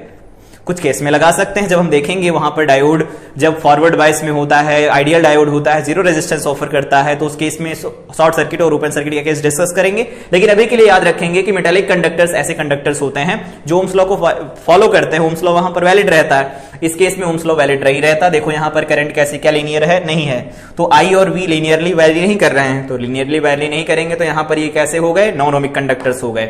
अब बात करते हैं डायनामिक रेजिस्टेंस। अगर कोई भी कंडक्टर है या कोई भी मटेरियल है वो वेरिएबल रेजिस्टेंस ऑफर करता है, तो वेरिएबल रेजिस्टेंस जो ऑफर करता है उसी को हम कहते हैं डायनामिक रेजिस्टेंस। जैसे एक ग्राफ ड्रॉ करते हैं, ये सारे पॉइंट्स हैं, याद रखने हैं इनको। मान लेते हैं कुछ ऐसा है, ग्राफ बनाया गया, ये ऐसा लगातार बढ़ रहा है। यहां पर हमारे पास I दिया गया है, इधर दिया गया है V, और यहां पर हम लोगों को इन दोनों पॉइंट्स, दो अलग अलग पॉइंट्स दिए गए हैं, इन पॉइंट्स के बीच में हमें वैल्यू निकालनी है, ये वैल्यू निकालनी है। तो इस केस में यहां पर निकल के आएगी कुछ value, that is delta I, और इस केस में यहां पर कुछ वैल्यू निकल के आएगी, दैट इज डेल्टा V, ये निकल के आएगा। ऐसा होगा कुछ, ऑफ कोर्स होगा। तो यहां पर हम लिख सकते हैं dynamic resistance dynamic resistance is equal to क्या लिखा जाएगा, तो हम लोग जानते हैं V is equal to I R होता है, तो R इज इक्वल टू लिखा जाता है V बाई आई। तो यहां पर इसे हम लिख सकते हैं डेल्टा V डिवाइडेड बाई में डेल्टा आई, ऐसा लिख सकते हैं। तो डायनेमिक रेजिस्टेंस इस तरह से कैलकुलेट किया जाता है। ये डायनेमिक रेजिस्टेंस हो गया। इसके क्वेश्चन भी सॉल्व कर सकते हैं, बस इतना याद रखेंगे कि जब भी कभी हमें ऐसा निकालना हो तो हम पहले डेल्टा V निकालेंगे और डेल्टा आई निकालेंगे। जैसे एक एग्जांपल से समझते हैं, यहां पर दिया गया है I वर्सेस V ग्राफ, ठीक है। ये ऐसा कोई ग्राफ बना हुआ है, इस पॉइंट पर हमें दे रखा है दैट इज 10 वोल्ट, और इस केस में यहां पर दिया गया है 10 मिली एम्पियर। इस केस में यहां पर दे रखा है, तो ये 10 हो गया, यहां पर दिया है 20 वोल्ट और यहां पर दिया गया है 20 मिली एम्पियर, ये दिया गया है। ये पॉइंट मान लेते हैं हमारे पास A है और ये पॉइंट B है। A और B के बीच में डायनेमिक रेजिस्टेंस बताना है, तो जब भी कभी ऐसा बताना हो तो क्या करना रहेगा, यहां पर पॉइंट जो दिया गया है, यहां पर पॉइंट दिया गया है, इसका ये वाली वैल्यू निकाल लो और इसके सामने वाली ये वैल्यू निकाल लो, ठीक है। यहां से स्लोप निकालेंगे तो ये मिल जाएगा, देखो 10 मिली एम्पियर और ये मिल जाएगा 20 माइनस 10 वोल्ट मिल जाएगा। तो यहां से R की वैल्यू निकालेंगे डायनेमिक रेजिस्टेंस, वो क्या लिखा जाएगा, तो R इज इक्वल टू लिखेंगे तो वो लिखा जाता है V बाई आई। तो V की वैल्यू हो जाएगी 10 डिवाइडेड बाई में 10 into 10 to the power of -3। ये वैल्यू कितनी बन जाएगी, तो इसे लिखेंगे 1000 ओम, ये वैल्यू निकल के आएगी। तो इस डायनेमिक रेजिस्टेंस को इस तरह से कैलकुलेट किया जा सकता है। अगर वो फंक्शन दिया गया होगा, मतलब अगर फंक्शन दिया गया है I का, तो I का अगर फंक्शन दिया गया होगा तो हम यहां से डायरेक्ट लिखा करेंगे I is equal to dV by D I, अगर वो फंक्शन दिया गया है। तो नहीं दिया गया होगा तो एवरेज के साथ हम उसे रिलेट कर सकते हैं। अब बात करते हैं यहां पर इलेक्ट्रिकल रेजिस्टेंस। इसको हम पिछली क्लास में पूरा डिटेल में पढ़ चुके हैं, यहां दोबारा से हेडिंग इसलिए डाली है कि हम ओम्स लॉ से जो रिजल्ट निकल के आए हैं उनसे दोबारा रिलेट कर सके इस R को। तो इसको अगर हम रिलेट करें तो यहां से देखा अभी कि हम लोगों ने पढ़ा R इज इक्वल टू लिखा जाता है V बाई आई, एक फार्मूला निकल के आया है अकॉर्डिंग टू ओम्स लॉ, जानते हैं हम लोग। प्रीवियस क्लास में देखा था R इज इक्वल टू लिखा जाता है रो L बाई ए, ये भी हम जानते हैं, ठीक है। अभी हम लोगों ने देखा कि R का जो फार्मूला निकल के आया that is ML upon NE square into tau निकल के आया, सही है, ये निकल के आया। तो अलग अलग केस में रेजिस्टेंस के फार्मूले अलग अलग निकल के आए हैं। इनके यूनिट सब लोगों ने डिस्कस किया था। यूनिट क्या होती है, ओम होती है, और इसको हम कैपिटल ओमेगा से डिनोट करते हैं। अब अगर यहां से बात करें, ओम हो गया, साथ में और कौन कौन सी यूनिट हो सकती है, किलो ओम हो गया, किलो ओम को 10 to the power of 3 ohm से लिखा जाता है। 1 mega ohm 10 to the power of 6 ohm से लिखा जाता है। तो अलग अलग केस में अलग अलग वैल्यू होती, किलो ओम हो गया, मेगा ओम हो गया, गीगा ओम लिखना चाहे गीगा ओम लिख सकते हैं, माइक्रो ओम लिख सकते हैं, मिली ओम लिख सकते हैं, मिली ओम कर सकते हैं, तो 10 to the power of -3 ohm. Micro ohm लिखना चाहे तो लिख सकते हैं 1 माइक्रो ओम, ये वैल्यू हो जाएगी 10 टू द पावर ऑफ -6 ओम। ये अलग अलग केस में हमारे पास यूनिट से निकल के आती हैं। यहां पर ज्यादा टाइम हम नहीं ले रहे हैं क्योंकि इसको डिटेल में डिस्कस किया जा चुका है। इसका अगर हम डायमेंशनल फार्मूला निकालें, I इज इक्वल टू लिखा जाएगा V बाई आई, देखो लिखा जाएगा, V इज इक्वल टू लिखा जाता है W डिवाइडेड बाई में Q इंटू आई लिखा जाएगा, ठीक है। W डिवाइडेड बाई में Q होता है V की वैल्यू। अगर नहीं याद है तो इलेक्ट्रोस्टैटिक्स का लेक्चर जाकर के देख सकते हैं। V की वैल्यू लिखी जाती है mL2T-2 लिखा जाएगा, यहां पर लिखेंगे AT और इसे लिख देंगे A। तो यहां से हमारे पास ओवरऑल वैल्यू निकल के आएगी R is equal to M, यहां से लिखेंगे L2, ये निकल के आएगा T-3A-2।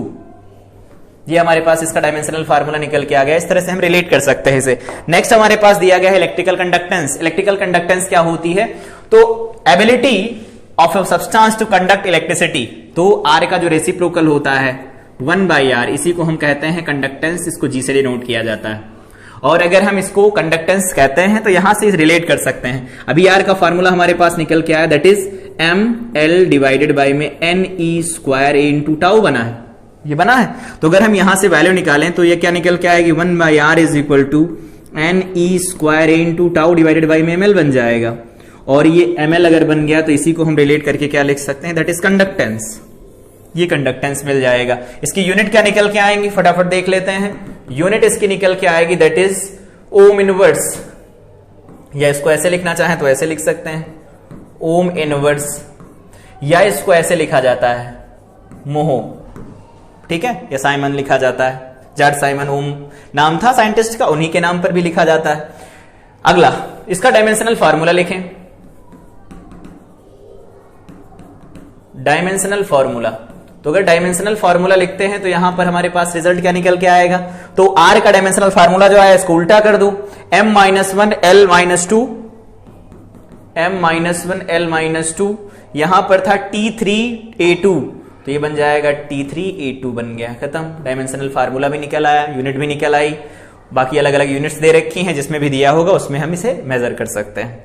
आगे बात करते हैं स्पेसिफिक रेजिस्टेंस और रेजिस्टिविटी। हम लोगों ने देखा था ये मटेरियल की प्रॉपर्टी होती है, ये उसके शेप और साइज पर डिपेंड नहीं करती, टेम्परेचर के साथ वैरी करती है। R is equal to R naught plus alpha t वहीं से निकल के आया था, जैसे rho is equal to rho naught alpha t था, वहां पर बीटा भी था, लेकिन कंडक्टर के केस में बीटा की वैल्यू बहुत कम होती थी, तो हम डायरेक्ट लिख देते थे rho is equal to rho naught 1 plus alpha t. अब बात करते हैं स्पेसिफिक रेजिस्टिविटी। यहां पर जो एक रिजल्ट निकल के आएगा वो इंपॉर्टेंट रिजल्ट है, इसीलिए हेडिंग यहां पर पड़ी हुई है। अभी हम लोगों ने देखा R इज इक्वल टू लिखा जाता है रो एल बाई ए, और दूसरा फार्मूला पढ़ा R इज इक्वल टू लिखा जाता है m डिवाइडेड बाई में n ई स्क्वायर इंटू में टाउ, इंटू में क्या लिख सकते हैं L बाई ए लिख सकते हैं, वही है ml upon n e square ए टाउ। तो यहां पर जो ये लिखा गया है इसी को हम क्या कह सकते हैं, रो। तो रो का हमारे पास एक रिजल्ट निकल के आया है, बहुत इंपॉर्टेंट फार्मूला है, याद रखेंगे। रो इज इक्वल टू यहां पर लिख सकते हैं m डिवाइडेड बाई में n ई स्क्वायर इंटू में टाउ लिखा जाता है। बहुत बहुत इंपॉर्टेंट रिजल्ट है, याद रखेंगे इसे, कि जो रो की वैल्यू लिखी जाती है that is m by n e square into tau लिखा जाता है। तो जैसे जैसे यहां पर नंबर ऑफ फ्री इलेक्ट्रॉन्स बढ़ेंगे वैसे वैसे रो डिक्रीज होगा, और होता भी वैसा है। रेजिस्टिविटी क्या होती है, जैसे जैसे फ्री इलेक्ट्रॉन्स बढ़ते जाएंगे रेजिस्टिविटी डिक्रीज होती जाएगी, ठीक है। n यहां पर टाउ, जैसे जितना जितना ज्यादा टाइम मिलेगा, हमें टाइम की वैल्यू जितनी ज्यादा मिलेगी उतने केस में फ्री इलेक्ट्रॉन्स ज्यादा मूव कर पाएंगे, ज्यादा मूव कर पाएंगे मतलब वहां पर कंडक्शन ज्यादा होगा, दैट मींस रेजिस्टिविटी डिक्रीज कर जाएगी। ये रिजल्ट आ गया। इसके बारे में हम लोगों ने देखा था, इसकी यूनिट पढ़ ली थी हम लोगों ने। यूनिट क्या निकल के आई थी, ओम इनवर्स मीटर इनवर्स निकल के आया था, याद होगा। इसको ऐसे भी रिलेट कर सकते हैं, ओम इनवर्स मीटर इनवर्स, क्यों? क्योंकि यहां से रो की वैल्यू निकालोगे ohm into metre square divided by metre, तो ओम इनवर्स मीटर इनवर्स मिल जाएगा। एक मिनट, इसकी यूनिट निकल के आएगी ओम इंटू मीटर। कैसे, यहां से देखो, ये बन जाएगा ओम, ये बन जाएगा metre square divided by metre, तो ओम इंटू मीटर आ जाएगा। इसकी डायमेंशन देख लेते हैं। डायमेंशन, डायमेंशनल फार्मूला क्या बन जाएगा, तो डायमेंशनल फार्मूला यहां से निकाल सकते हैं, वो लिखा जाएगा रेजिस्टेंस का फार्मूला, जो कि लिखा जाएगा ML2T-3A-2। देखो यही आया, एक बार चेक कर लेते हैं। यहां पर ML2T-3 ML2T-3A-2, ठीक है। ये डायमेंशनल फार्मूला निकल के आया R का, ठीक है। और इसे L से और मल्टीप्लाई करा दो, ये वैल्यू क्या हो जाएगी, ML3T-3 बन जाएगा, A-2 बन जाएगा। ये हो गया इसका डायमेंशनल फार्मूला। आगे बढ़ते हैं इसके, और यहां से रिलेट करते हैं स्पेसिफिक कंडक्टेंस को। कंडक्टेंस क्या होती है, रेसिप्रोकल ऑफ रेजिस्टिविटी होती है, मतलब 1 बाई रो की जो वैल्यू लिखी जाती है इसी को हम लिखते हैं सिग्मा। सिग्मा को ही कहते हैं कंडक्टेंस, स्पेसिफिक कंडक्टेंस कहते हैं, या फिर कंडक्टिविटी कहा जाता है। अब यहां से वैल्यू देखते हैं, 1 बाई रो, रो की वैल्यू क्या निकल के आती है, तो यहां पर हम लिख सकते हैं 1 बाई रो। रो का हमारे पास रिजल्ट निकल के आया था, याद होगा अभी, rho is equal to m divided by में n ई स्क्वायर टाउ, ये टाउ निकल के आया था, ये रो का रिजल्ट था। तो अगर 1 बाई रो का रिजल्ट लिखेंगे तो यहां से लिख सकते हैं n e square into tau divided by में लिख सकते हैं m इज इक्वल टू क्या बन जाएगा, सिग्मा बन जाएगा। ये बनेगा सिग्मा। सिग्मा की वैल्यू हो गई, इसकी यूनिट लिख लेते हैं। अभी इनको रिलेट करते हैं field theory of Ohm's law से। तो यूनिट अगर इसकी लिखेंगे तो क्या यूनिट निकल के आएगी, रो की यूनिट जो उसका उल्टा, रो इनवर्स मीटर इनवर्स निकल के आएगा। तो रो इनवर्स मीटर इनवर्स आएगा, तो इसका डायमेंशनल फार्मूला क्या बनेगा, m-1 l-3 m-1 l-3 t+3a2 t+3 बन जाएगा, t+3 बन जाएगा, a2 बन जाएगा। ये हमारे पास इसकी डायमेंशन हो जाएगी, ये इसकी डायमेंशन हो गई। तो डायमेंशनल फार्मूला लिख सकते हैं, इसकी यूनिट लिख सकते हैं, फार्मूला क्या निकल के आया सब लिख सकते हैं, सारी चीजों को रिलेट भी कर सकते हैं। अब इसको समझते हैं यहां पर आगे बढ़ के field theory of Ohm's law, ठीक है। इसको समझने से पहले यहां पर एक पॉइंट डिस्कस कर लेते हैं जो कि इंपॉर्टेंट पॉइंट है, की पॉइंट है, ध्यान ये रखना है। की पॉइंट में अभी हम लोगों ने पढ़ा ओम्स लॉ के अकॉर्डिंग कि V इज इक्वल टू क्या होता है, IR होता है, ठीक है, IR होता है। अगर मान लेते हैं if temperature changes, temperature change करेगा, टेम्परेचर चेंज करेगा that means R will change, R change होगा, और R चेंज होगा तो यहां पर V is equal to IR क्या हो जाएगा, इनवैलिड हो जाएगा, इनवैलिड हो जाएगा। फिर हम नहीं लगा सकते V is equal to IR। यही तो है। कांस्टेंट टेम्परेचर पर V equal to I R लिखते हैं। तो अगर मान लेते हैं टेम्परेचर बढ़ रहा है, कम हो रहा है, तो टेम्परेचर चेंज होगा ना, और टेम्परेचर की वैल्यू अगर चेंज होगी तो यहां पर R बदलेगा, क्योंकि हम जानते हैं R का जो फॉर्मूला लिखा जाता है that is R not 1 plus alpha into T लिखा जाता है। ठीक है, इस तरह से लिखते हैं। रिलेट तो इस तरह करना सिखाया था, R T is equal to R naught, यहां पर लिखा था 1 प्लस अल्फा, यहां पर लिखा था टी माइनस टी नॉट लिखा गया था। कुछ इस तरह से हम लोगों ने रिलेट करना इसे सीखा था। तो फार्मूला पूरा ये होता है, लेकिन इसको शॉर्टकट में लिखें तो ऐसे लिख सकते हैं, 0 डिग्री सेल्सियस या 0 केल्विन को हम अगर रेफरेंस लेते हैं तो ऐसा लिख सकते हैं। अब यहां से देखते हैं, R is equal to R naught 1 plus alpha T है, तो जैसे टेम्परेचर बढ़ेगा R बदलेगा, और R बदलेगा तो यहां पर V equal to I R valid नहीं रहेगा। मतलब अगर कांस्टेंट नहीं है टेम्परेचर तो हम V equal to I R नहीं लगा सकते। यहां पर जो ये V equal to I R होता है इसको हम कहते हैं circuit theory. Circuit theory, Ohm's law. Ohm's law ये बाद में आई थी, जो सर्किट थियरी ओम्स लॉ ये बाद में आया था। अब अगर हम फील्ड थियरी ओम्स लॉ को डिस्कस करें कि पहले जो कौन आया था ओम्स लॉ, तो वो ये आया था, इन्होंने बताया था according to field theory of Ohm's law current density, इसके अकॉर्डिंग था करंट डेंसिटी डायरेक्टली प्रोपोर्शनल था ई के। जितना भी फील्ड हम अप्लाई करते हैं और उसके अंदर किसी पॉइंट पर करंट, ये किसी पॉइंट पर होता है, एट अ पॉइंट, किसी पॉइंट के ऊपर हम इसे डिस्कस करते हैं, और यहां पर भी टेम्परेचर कांस्टेंट रहना चाहिए, तभी हम इसे लगा सकते हैं, अदरवाइज नहीं लगा सकते। यहां पर जे जो होता है करंट डेंसिटी होता है, ई अप्लाइड इलेक्ट्रिक फील्ड होता है, जे डायरेक्टली प्रोपोर्शनल ही होता है, तो जे इज इक्वल टू हम इसे सिग्मा ही लिख सकते हैं। यहां पर सिग्मा क्या होता है अभी हम लोगों ने देखा, दैट इज कंडक्टिविटी। कंडक्टिविटी होती है, और कंडक्टिविटी सिग्मा को लिखें तो 1/ρ लिख सकते हैं ना, ऑफ कोर्स लिख सकते हैं, अभी रिलेट करना सीखा था। ये है फील्ड थियरी ओम्स लॉ। अगर हम इसका ग्राफ ड्रॉ करें तो कुछ इस तरह ग्राफ ड्रॉ कर सकते हैं। यहां पर जो जे होगा इस प्लेन में ले लेते हैं, इधर ले लेते हैं, यहां पर ग्राफ इस तरह से ड्रॉ कर सकते हैं, बनेगा ऐसा। तो ग्राफ अगर इस तरह से ड्रॉ करेंगे तो यहां पर देखो जे डायरेक्टली प्रोपोर्शनली आ रहा है, ठीक है, लीनियरली वैरी कर रहा है, ठीक सब कुछ। तो अगर लीनियरली ये वैरी करेगा तो यहां से देखो जे डायरेक्टली प्रोपोर्शनल सिग्मा इंटू या सिग्मा की वैल्यू 1/ρ होती है अगर टेम्परेचर चेंज हो। टेम्परेचर अगर चेंज होने लगे, तो टेम्परेचर अगर चेंज होता है तो यहां पर क्या होगा, रो चेंज होगा, तो यहां पर रो विल चेंज, और अगर रो चेंज होगा तो हम लोग जानते हैं रो चेंज होगा तो यहां से क्या होगा, ये सिग्मा भी चेंज होगा, सिग्मा विल चेंज। तो टेम्परेचर बढ़ाएंगे घटाएंगे तो उससे रो बदलेगा, रो बदलेगा तो सिग्मा बदलेगा, और सिग्मा बदलेगा तो यहां पर J is equal to sigma E फिर से क्या हो जाएगा, इनवैलिड हो जाएगा, इनवैलिड हो जाएगा। ये की पॉइंट्स हैं, याद रखना है इनको, कि J is equal to sigma E लिखते हैं, field theory of Ohm's law है, बिल्कुल लिख सकते हैं, कोई दिक्कत नहीं है। लेकिन यहां पर दिक्कत है, J is equal to sigma E लगाते हैं तो टेम्परेचर वेरी नहीं करना चाहिए। अगर टेम्परेचर वेरी करेगा तो वहां पर क्या होगा, रेजिस्टिविटी बदलेगी, रेजिस्टिविटी बदलेगी मतलब कंडक्टिविटी चेंज होगी, कंडक्टिविटी चेंज होगी तो वहां पर J is equal to sigma भी वैलिड नहीं रहेगा। Field theory of Ohm's law हो गया, ग्राफ बना लिया। इसका मतलब है कि अभी हम लोगों ने इधर देखा circuit theory of Ohm's law, इधर देख लिया field theory of Ohm's law. लेकिन जब ओम्स लॉ लगाते हैं तो ये तो नहीं सोचते कि हाँ यहां V is equal to I R लगेगा या नहीं लगेगा, लगा देते हैं। तो यहां पर याद रखेंगे ओम्स लॉ का की पॉइंट, ओम्स लॉ में क्या किया जाता है, टेम्परेचर को हम कांस्टेंट एज्यूम कर लेते हैं। ये हम लोगों ने एज्यूम कर लिया कि टेम्परेचर कांस्टेंट रहेगा। टेम्परेचर कांस्टेंट रहेगा तो दोनों केस वैलिड रहेंगे। यहां पर भी देखो सर्किट थियरी से जो ओम्स लॉ आया वो भी वैलिड रहेगा, जिसको हम लिखते हैं V is equal to I R. और दूसरा केस जो यहां पर फील्ड थियरी से आया है, फील्ड थियरी से भी निकल के आया है जो, ये केस में क्या है, sigma is equal J is equal to sigma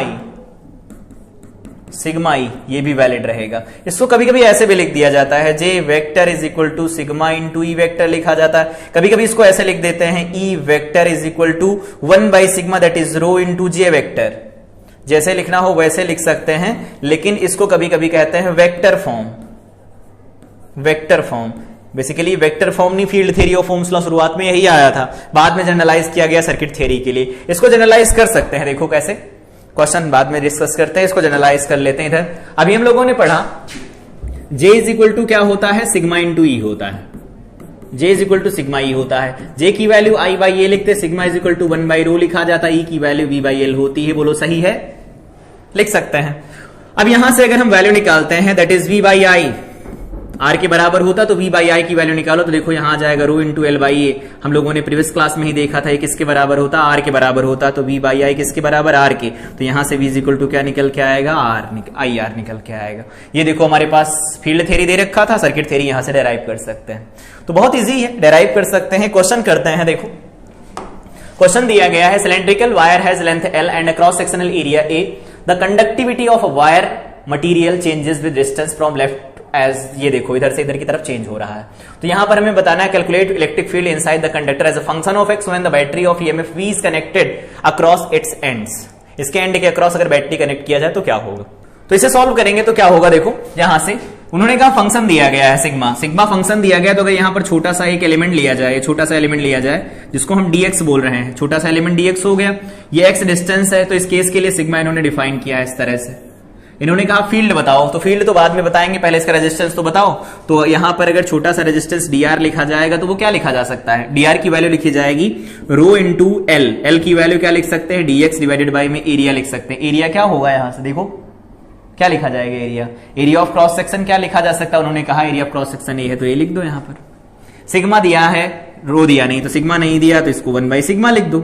ये क्या लिख सकते हैं, dx बाई ए, ये बन जाएगा dr, वैल्यू पुट कर देते हैं, dr is equal to 1 by sigma, तो 1 बाई सिग्मा यहां से लिखेंगे, देखो क्या आ जाएगा, 1 बाई सिग्मा आ जाएगा 1 बाई सिग्मा नॉट, ऐसा 1 बाई सिग्मा नॉट आ जाएगा, इनटू में एल आ जाएगा, यहां पर x हो जाएगा, यहां पर dx हो जाएगा, डिवाइडेड बाई में ए हो जाएगा। सॉल्व कर देते हैं इसे हम सॉल्व करेंगे तो ये वैल्यू निकल के आएगी r is equal to 1 by sigma naught into में बन जाएगा l इंटू में a बनेगा, साथ में यहां से देखो x dx बनेगा। लिमिट कहां से कहां लगेगी, 0 से लगा करके l तक लगेगी, तो लिमिट 0 से लगा करके l तक लगेगी, तो x स्क्वायर बाई 2 बनेगा। इस पर लिमिट लगा देते हैं 0 से लगा करके l तक, सॉल्व कर देते हैं, तो r इज इक्वल टू हमारे पास वैल्यू निकल के आ गई। यहां से देखते हैं, ये बन जाएगा 1 डिवाइडेड बाई में सिग्मा नॉट इंटू में l बन जाएगा, यहां a बनेगा, यहां पर लिख सकते हैं l स्क्वायर डिवाइडेड बाई में 2 बनेगा। एक l से एक l को कैंसिल करवा देते हैं, तो यहां से वैल्यू निकल के आएगी l डिवाइडेड बाई में 2 सिग्मा नॉट इंटू में a बनेगा। ये r की वैल्यू निकल के आई, और r निकल के आया, तो यहां पर हमें कैलकुलेट क्या करना है, इलेक्ट्रिक फील्ड कैलकुलेट करना है। इलेक्ट्रिक फील्ड की वैल्यू हम इजीली निकाल सकते हैं, कैसे, वापस चलते हैं। यहां पर अभी हम लोगों ने देखा J इज इक्वल टू होता है sigma into E, J is equal to sigma into E होता है, तो J की वैल्यू हमारे पास यहां पर J लिखा है, इसको लिख सकते हैं I डिवाइडेड बाई ए, यहां पर सिग्मा की value sigma not L by x दिया गया है, यहां पर E हो जाएगा। यहां पर I की वैल्यू लिखी, I की वैल्यू हमें पता नहीं, तो I की वैल्यू क्या लिख सकते हैं, V बाई आर लिख सकते हैं, तो V बाई यहां पर R लिख सकते हैं, इंटू ए लिख सकते हैं, इज इक्वल टू यहां सिग्मा नॉट हो जाएगा, ये बन जाएगा L डिवाइडेड बाई में x इंटू ई बन जाएगा। इजी है, सॉल्व करते हैं इसे। यहां पर R की वैल्यू हमें रखनी पड़ेगी, तो सबसे पहले हम E का एक्सप्रेशन निकाल लेते हैं, उसके बाद R की वैल्यू रख लेंगे। E इज इक्वल टू बन जाएगा V इंटू एक्स, सही है, डिवाइडेड बाई में यहां से लिख सकते हैं सिग्मा नॉट इंटू में L बनेगा, इंटू A बनेगा, इंटू R, R की वैल्यू क्या निकाली है, L डिवाइडेड बाई में 2 sigma not A, L divided by में 2 सिग्मा नॉट इंटू A बनेगा। सॉल्व कर दो, A से A को कैंसिल करवा दो, और क्या होगा, सिग्मा नॉट से सिग्मा नॉट कैंसिल हो जाएगा, तो ये बन जाएगा V डिवाइडेड बाई में L square 2V divided by में L स्क्वायर इंटू में यहां पर वैल्यू क्या लिखी जा सकती है, x लिख सकते हैं। ये हमारे पास फील्ड हो जाएगा इनसाइड द कंडक्टर, इस तरह से सॉल्व कर सकते हैं इसे। तो यहां पर जो एक्सप्रेशन दिया गया था, सबसे पहले रेजिस्टेंस निकालेंगे, रेजिस्टेंस के बाद में हम field theory of Ohm's law लगाएंगे, क्योंकि उसी में E आता है, और E को रिलेट कर लेंगे, फाइनली ये रिजल्ट आ जाएगा। अब यहां पर अगला टॉपिक है जो जेईई मेन के पॉइंट ऑफ व्यू से काफी इंपॉर्टेंट रहता है, 19 में कई सवाल आए थे इसके ऊपर, तो इसको समझते हैं। कार्बन रजिस्टर क्या होते हैं, कार्बन कलर कोडिंग क्या होती है। तो अगर हमें वाइड रेंज में यूज करना हो कार्बन रजिस्टर्स को, किलो ओम में, मेगा ओम में, अगर ऐसे यूज करने होते हैं तो उनको हम कार्बन के रजिस्टर डिजाइन करते हैं। कार्बन के रजिस्टर डिजाइन करने का मोटिव क्या होता है, वो सस्ते होते हैं, दूसरी बात है इनकी रिलायबिलिटी ज्यादा होती है, और साथ में ये कंडक्टर भी अच्छा होता है। टेम्परेचर के साथ इनकी कंडक्टिविटी बढ़ती तो टेम्परेचर भी अच्छा होता है, कर भी हम लोगों ने देखा था। तो वो तो इसके मेन पॉइंट्स हो गए जिसकी वजह से हम इसे यूज करते हैं। लेकिन अगर पेपर में क्वेश्चन पूछा जाएगा तो हम कैसे यूज कर सकते हैं। इसमें क्या होता है, ये स्ट्रिप क्यों लगाई जाती हैं, तो इनका जो साइज होता है बहुत छोटा होता है। साइज बहुत छोटा होने की वजह से इनके ऊपर हम नंबरिंग नहीं कर सकते या इनके ऊपर लिख नहीं सकते, तो इनके ऊपर स्ट्रिप बना दी जाती हैं जिससे ये कैलकुलेट किया जा सके कि इनकी रिलायबिलिटी कितनी है, इनका रेजिस्टेंस कितना रहेगा, कब तक ये टॉलरेट कर सकते हैं, कब तक ये लोड बियर कर सकते हैं, वगैरह वगैरह सारी बातें यहां रहती हैं। तो अगर हम यहां से रेजिस्टेंस की वैल्यू कैलकुलेट करना शुरू करें तो मेनली 4 पट्टियां दिखती हैं इसके ऊपर, 4 अलग अलग स्ट्रिप होती है, स्ट्रिप ए, स्ट्रिप बी, स्ट्रिप सी, स्ट्रिप डी। स्ट्रिप ए और स्ट्रिप बी, स्ट्रिप ए और स्ट्रिप बी बताती है हमें सिग्निफिकेंट फिगर के बारे में, सिग्निफिकेंट फिगर के बारे में बताती हैं ये हमें। और अगर ये सिग्निफिकेंट फिगर के बारे में बताती हैं तो सी क्या बताता है, सी हमारे पास होता है मल्टीप्लायर होता है, या फिर हम इसे लिखते हैं number of zeros, number of zeros लिखते हैं या फिर मल्टीप्लायर लिखा जाता है। डी हमारे पास टॉलरेंस होती है, टॉलरेंस लिखी जाती है। तो टॉलरेंस लिखा जाता है, नंबर ऑफ जीरोज लिखे जाते हैं, ए इंटू बी लिखा जाता है।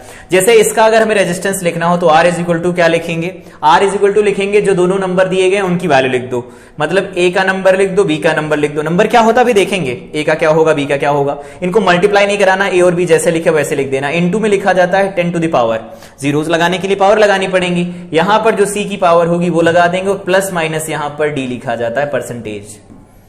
डी के लिए जो भी पट्टी होगी उसका परसेंटेज अलग अलग डिसाइड किया जा सकता है। इसका यहां पर डाटा दिया गया, इसे पढ़ सकते हैं, याद भी रख सकते हैं।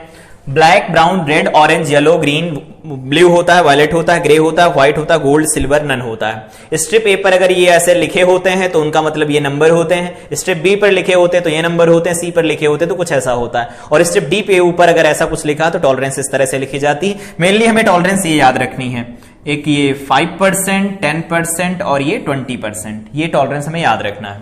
इसको याद रखने का तरीका भी होता है, देखो तरीका लिख लेते हैं। क्या होता है, बी बी, यहां पर ये हो गया बी बी, और उसके बाद में यहां पर क्या लिखा गया है, ये रॉय है तो बी बी रॉय हो गया। इसके हर एक लेटर में कलर का नंबर है, और उसके साथ में यहां पर इसे लिखा जाता है ग्रेट बॉय या ग्रेट ब्रिटेन लिखा जाता है कभी कभी।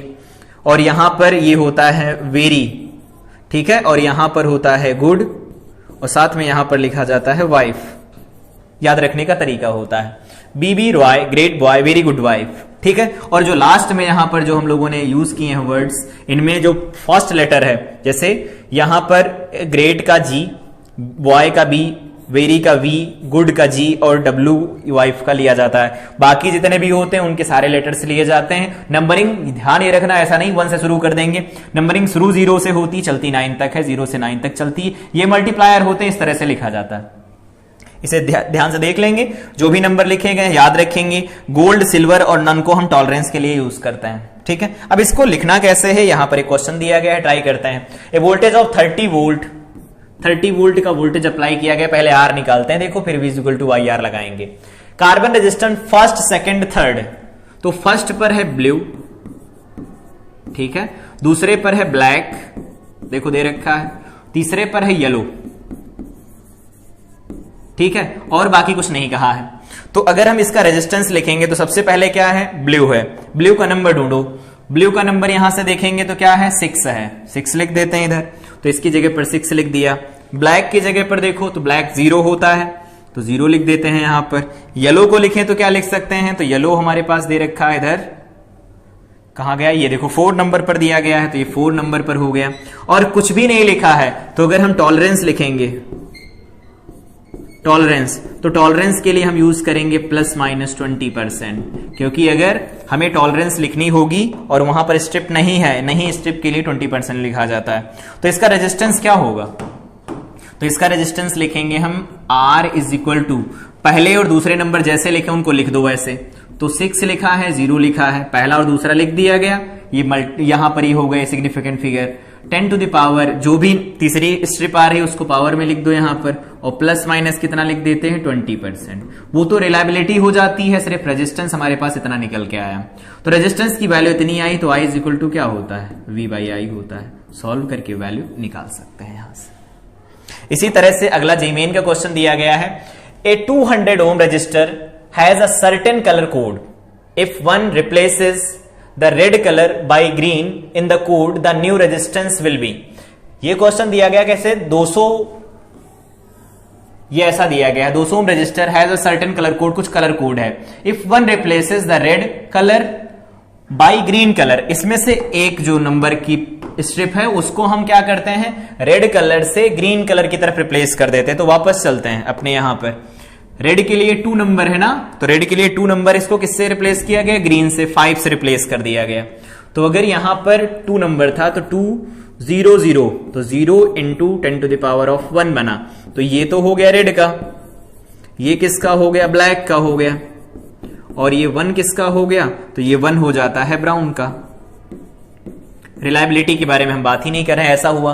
इन्होंने कहा if one replaces the red colour by green, अगर इस रेड को हम ग्रीन से रिप्लेस कर देते हैं, ग्रीन से रिप्लेस कर देते हैं, तो ग्रीन का नंबर क्या दिया गया है हमारे पास, ग्रीन का नंबर है 5। तो ग्रीन का नंबर 5 दिया गया है, तो पहले ही वैल्यू थी 2, अब क्या हो जाएगी, 5 हो जाएगी। तो वैल्यू अगर 5 हो जाएगी तो इसका रेजिस्टेंस कितना हो जाएगा, 500 हो जाएगा, खत्म। इसी तरह से अगला क्वेश्चन दिया गया है, इस क्वेश्चन में भी यही बताना है, फिगर शोज द वैल्यू। यहां रेड वायलेट दिया गया है, तो रेड का नंबर क्या होता है, 2 होता है। वायलेट का नंबर क्या होता है, तो वायलेट का नंबर यहां से देखते हैं क्या है, 7 है। तो वायलेट का नंबर अगर 7 दिया गया है तो ये 7 हो गया। इसी तरह से ऑरेंज, ऑरेंज कितने पर है, तो ऑरेंज की वैल्यू 3 होती है। और सिल्वर के लिए क्या लिखा जाता है, तो ±10% लिखा जाता है रिलायबिलिटी, ये ऐसा हो जाएगा। अब इसका रेजिस्टेंस लिखना है तो बहुत इजीली लिख सकते हैं, R इज इक्वल टू क्या लिखेंगे, 27 into 10 to the power of 3, और यहां पर प्लस माइनस क्या लिख देंगे, तो रिलायबिलिटी 10% आ जाएगी। खत्म हो गया क्वेश्चन, देखो कितना इजी पूछा जाता है। तो 27 हो गया, और इन्होंने बताया है kilohm, 27 kilo ohm into 10 to the power, ये क्या बन जाएगा 10%। वहां पर 10 दिया गया लेकिन 270 किलो ओम दे रखा है, सी ऑप्शन सही हो जाएगा। यहां पर अगला क्वेश्चन दिया गया है, ये होमवर्क रहेगा, होमवर्क खुद ही ट्राई करना है इसे और बताना है कि इसका आंसर कितना निकल के आएगा, कौन सा ऑप्शन सही होगा। ये ग्रे, ऑरेंज, येलो और गोल्डन दिए गए हैं। गोल्डन के लिए रिलायबिलिटी ±5% लिखी जाती है, येलो, ऑरेंज और ग्रे का कलर कोड लिखेंगे, उसके साथ मल्टीप्लाई करा के वैल्यू लिख सकते हैं। तो ये आज की क्लास थी जिसमें हम लोगों ने डिस्कस किया ओम्स लॉ क्या होता है, circuit theory Ohm's law discuss किया, field theory of Ohm's law discuss किया, ओपन सर्किट, शॉर्ट सर्किट देखा, कब वैलिड रहता है ओम्स लॉ, कब वैलिड नहीं रहता है। साथ में हम लोगों ने यहाँ पर ओम्स लॉ का डेरिवेशन किया, एक्सपेरिमेंटल वेरिफिकेशन के लिए ग्राफ ड्रॉ किया। अगली क्लास में हम कॉम्बिनेशन ऑफ रेजिस्टर्स पढ़ेंगे, जिसमें हम लोग सोर्स ट्रांसफॉर्मेशन देखेंगे, स्टार और डेल्टा कनेक्शन देखेंगे, किसी सर्किट को हम इक्विवेलेंट रेजिस्टेंस में कैसे ले जाते हैं, सर्किट का डिडक्शन देखा जाएगा, और साथ में हम लोग वहां पर देखेंगे कि करंट सोर्स दिया तो वोल्टेज सोर्स कैसे बनाया जाता है, वोल्टेज सोर्स दिया तो करंट सोर्स कैसे बनाया जाता है। तो तब तक इस क्लास को रिवाइज करें, मिलते हैं अगली क्लास में। Till then I wish you all the best.